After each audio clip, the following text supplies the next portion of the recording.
গাড়ী চালকে অসম বুলি ক'লে সম্পূৰ্ণ ধৰণে ভাল দৃষ্টিৰে চাই অসম বুলি ক'লে সকলোৱে বুজি পায়। পৰিৱেশৰ পৰিৱৰ্তন হ'ল। আমাৰ সত্ৰ সংস্কৃতি মন্দিৰ নামঘৰে নতুন জীৱন পালে। যোৱা ফেব্ৰুৱাৰী মাহত আমি 25,000 নামঘৰক 3 লাখকৈ অৱদান আগবঢ়াইছো। আজি আমাৰ পাটবাউসীৰ পৰা বৰপেটালৈকে বটদ্ৰৱাৰ পৰা মাধৱদেৱৰ জন্মভূমিলৈকে আজি আমাৰ ৰাজ্যখনত সনাতন সংস্কৃতিৰ আৰাধনাই এক নতুন ৰূপ পাবলৈ সক্ষম হৈছে। আজি আমাৰ ৰাজ্যখনত চাৰিওফালে উন্নয়নৰ পৰিৱেশ। কৰবাত যদি 200 মহিলা একেলগ হৈছে আন্দোলন কৰিবৰ কাৰণে নহয়, গোটৰ মিটিং কৰিবৰ কাৰণেহে একলগ হয় আজিকালি। হয়নে নহয়? মই ঠিক কৈছো নে নাই? এইখিনি কাম যোৱা 4টা বছৰত আমি যিখিনি কাম কৰিব পাৰিলো, 15 বছৰত কংগ্ৰেছেও একেখিনি কামে কৰিব পাৰিলেহেঁতেন। ভগৱানে মোক যেনেকৈ জন্ম দিছে, কংগ্ৰেছৰ মন্ত্ৰীসকলকো তেনেকৈ জন্ম দিছিল। কংগ্ৰেছৰ মুখ্যমন্ত্ৰীসকলকো তেনেকৈ জন্ম দিছিল। অকণমান মাতৃভূমিক ভাল পালে বড়ো সমস্যা, কাৰ্বি সমস্যা কেতিয়াবাই সমাধান হ'লহেঁতেন। আন্দোলন শব্দটো অসমৰ পৰা কেতিয়াবাই নোহোৱা হ'লহেঁতেন। চাকৰি নামত টকা পইচা লোৱা খেলাখন অসমত কেতিয়াবাই নোহোৱা হ'লহেঁতেন। কংগ্ৰেছৰ দিনত কি আছিলে? কংগ্ৰেছ দলৰ যিমান কৰ্মী আছে সবকে এটাই লাগে, চাকৰি নামত টকা। টকা লৈ কিন্তু চাকৰিও দিব নোৱাৰে। টকাটো ঘূৰাই আনিবৰ কাৰণে আমাৰ মানুহ 5 বছৰ অহা যোৱা কৰি থাকিব লাগে। মাটি বন্ধকত দি টকা দিয়ে চাকৰি পাম বুলি, ৰিজাল্টৰ দিনা নম্বৰো নাই। ক'ব নাই মন্ত্ৰীয়ে লৈ টকা খাই দিলে, বোলে তই টকাকেইটা ঘূৰাব লাগিব, 2 বছৰ 3 বছৰ অহা যোৱা কৰি থাকক। অংগনবাদী কৰ্মী নামতো চাকৰি লৈছিলে। ডাঙৰ চাকৰিৰ কথা বাদ দিয়ক। APS ACSৰ নামত 1 কোটি টকালৈকে টকা লৈছিলে। আৰু কি কি কৰিছিলে মই ক'বই নোৱাৰো। শ্ৰদ্ধা ৰাইজ, আজি সেইখন অসমত চাকৰি কোনে পায়? কৃষকৰ ল'ৰাই পায়, তামোল পাণ দোকানীৰ ল'ৰাই পায়, ঠেলা চালকৰ ল'ৰাই পায়। আজি আমাৰ এইখন অসমত শ্ৰমিক, নিম্ন মধ্যবিত্ত আৰু দুখীয়া দৰিদ্ৰ ল'ৰা ছোৱালীয়ে চাকৰি পায়। কাকো তামোল এখনো খুওৱাৰ প্ৰয়োজন নহয়। আমি এখন নতুন অসম নিৰ্মাণৰ কামত আগবাঢ়িছো। আমাৰ অসমৰ ল'ৰা ছোৱালী 7,000 8,000 টকাত সিকিউৰিটি গাৰ্ডৰ কাম কৰিবলৈ তামিলনাডু যায়, কৰ্ণাটক যায়, অন্ধ্ৰপ্ৰদেশ যায়। ল'ৰা ছোৱালীৰ বেমাৰ হয়, চিকিৎসা নহয়, আনকি মৃত্যু হ'লে মৃত শৰীৰো উভতি নাহে।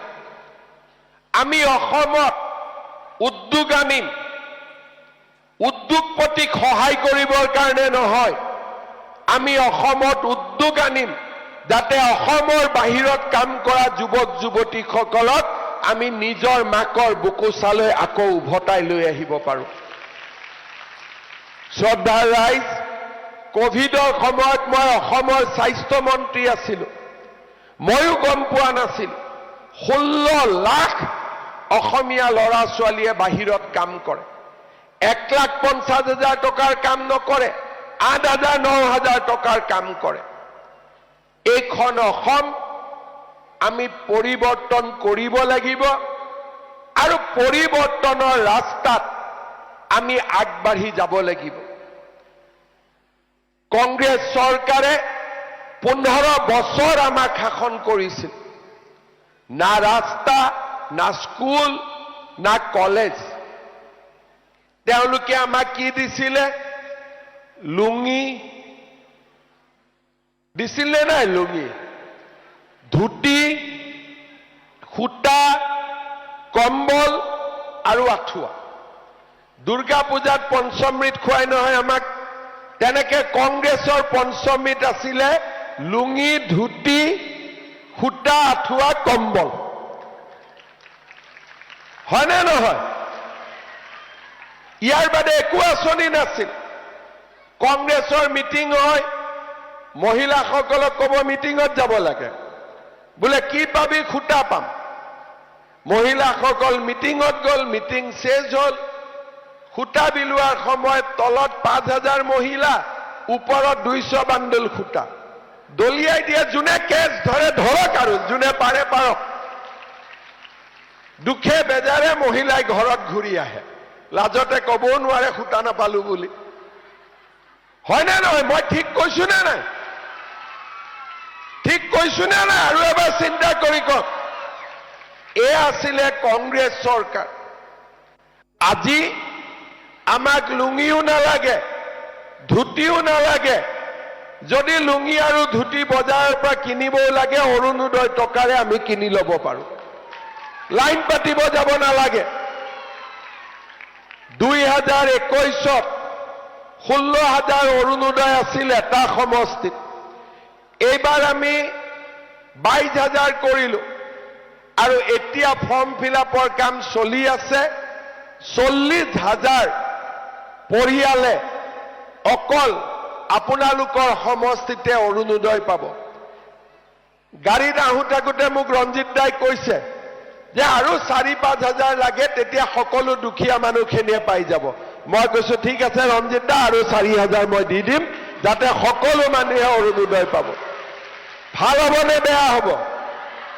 একদম পিছফালে কোৱাই নাই, ভাল হ'ব নে বেয়া হ'ব?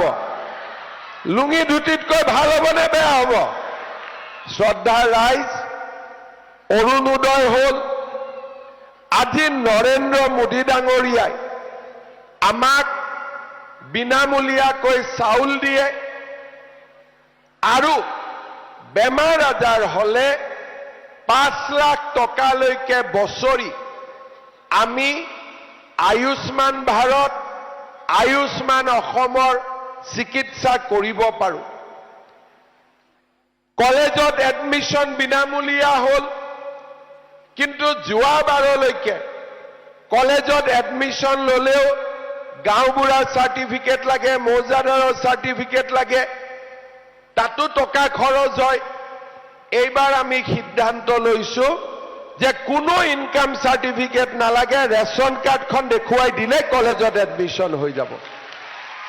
ভাল হ'ব নে বেয়া হ'ব? ৰঞ্জিত দা আৰু মই বহুদিন কথা পাতি আছিলো যে আৱাস যোজনাৰ ঘৰ ল'লে এটা জিঅ' টেগিং লাগে, তাতো লাগে 15-20 হাজাৰ টকা লয়। আমি আলোচনা কৰি সিদ্ধান্ত কৰিলো যে এইবাৰ জিঅ' টেগিং জীৱিকা সখী বাইদেউসকলে কৰিব। এইবাৰ টকা লৈছে নেকি? এইবাৰ লৈছে নেকি কাবাৰ? এতিয়া যিসকল বাদ পৰি গ'ল, অহা 10 তাৰিখৰ পিছতেই মই আৰু এটা নিয়ম কৰিম যে নিজৰ জিঅ' টেগিং নিজে কৰি ল'ব পাৰিব। তেতিয়াতো কোনেও টকা খাব নোৱাৰে, নিজৰ টকাটো নিজে খাব নোৱাৰে। তাৰমানে অৰুণোদয় হ'ল, চাউল হ'ল, কলেজত এডমিশ্যন হ'ল, আৱাস যোজনাৰ ঘৰো পোৱাৰ ৰাস্তা চাফ হ'ল। এইবাৰ আমি আৰু কি কৰিব খুজিছো, 1 অক্টোবৰৰ পৰা আমি ৰাইজক ৰেচন কাৰ্ডতে চাউলৰ লগতে দালি, নিমখ আৰু আমি চেনি কম দামত দিয়া আৰম্ভ কৰিম। আজি আমাৰ গধূলি কেবিনেট আছে, তাতে এই সিদ্ধান্ত হ'ব যে বজাৰত যদি 90 টকা দালিৰ দাম থাকে, আমি আপোনালোকক 60 টকাত দিম। বজাৰত যদি চেনিৰ দাম 90 টকা থাকে, আপোনালোকক আমি 60 টকাত দিম। তাৰমানে ৰেচন কাৰ্ডত চাউল পালো, নিমখ পালো, দালি পালো আৰু চেনি পালো। আৰু কি লাগিব আপোনালোকক?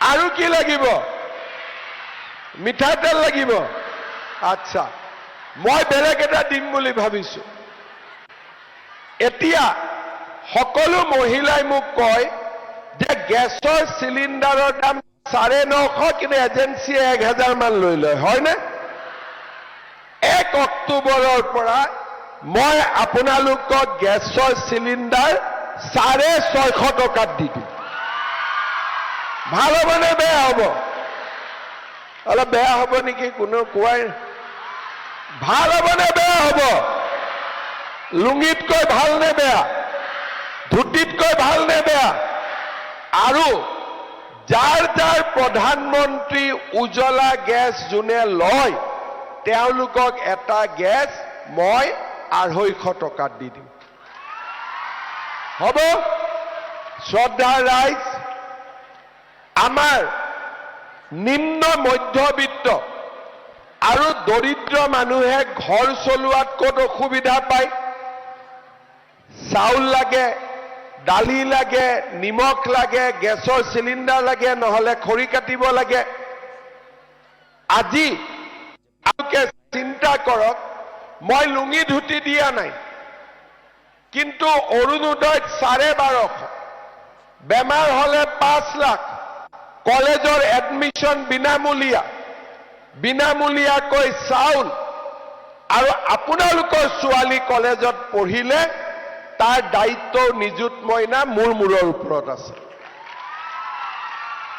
তাৰ পিছত এতিয়া গেছ কম দামত আহিব 1 এপ্ৰিলৰ পৰা ইলেক্ট্ৰিচিটিৰ দাম 1 টকা কমিছে এবাৰ বিলত আপোনালোকে দেখা পাব অক্টোবৰ নৱেম্বৰত ইলেক্ট্ৰিচিটিৰ দাম আৰু মই কমাই দিম তাৰ মানে দুখীয়া আৰু মধ্যবিত্ত যদি মানুহখিনিয়ে চিন্তা কৰে ধৰক মই দেউতাক মাক মোৰ দুজনী ছোৱালী এটা ল'ৰা বা এজনী ছোৱালী এটা ল'ৰা আজি মই কি পাম 1250 টকা অৰুণোদয় পালো দালি নিমখ চেনি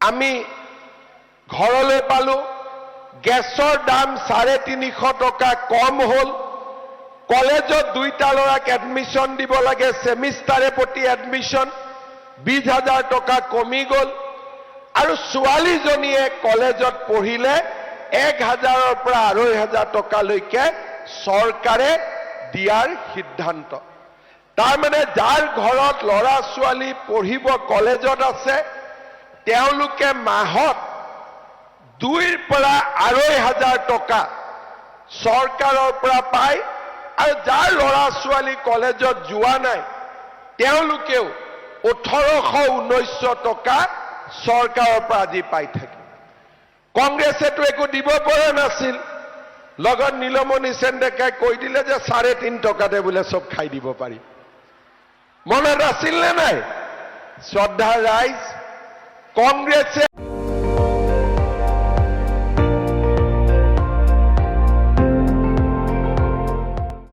আপুনি চাই আছে ND24 সৰ্বশ্ৰেষ্ঠ নহয় সৰ্বোত্তমৰ দৌৰ